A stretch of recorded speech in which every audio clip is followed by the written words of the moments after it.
This condition is one of the most underdiagnosed cardiac conditions worldwide. If you have a cardiac arrest in your family or even a sudden cardiac death in your family, genetic testing and autopsy can reveal a genetic heart disease. Cardiomyopathy is the #1 genetic heart disease. Being aware of the family history and the background. So in a family, if there's a history that someone has collapsed and died suddenly, even if it was a generation back, that always really markedly elevates the level of concern.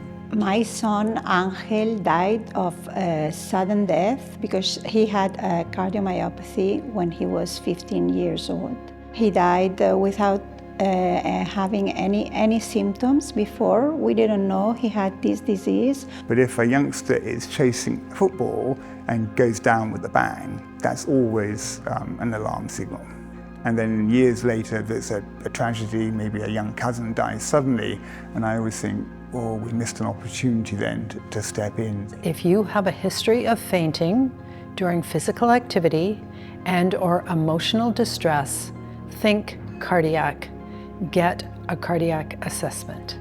Personally, I've had a heart transplant for my cardiomyopathy. And unfortunately, at the age of 47, my heart started to fail very badly. And at 48, I got a heart transplant, and that was 7.5 years ago. I advocate for the 23,000 kids a year who die from underdiagnosed cardiomyopathies in the United States. I advocate for cardiomyopathy for myself, my 3 children, and my 6 grandchildren. I'm advocating because of my son Joshua. Myself and 10 of my family. I am advocating for my daughter Judith.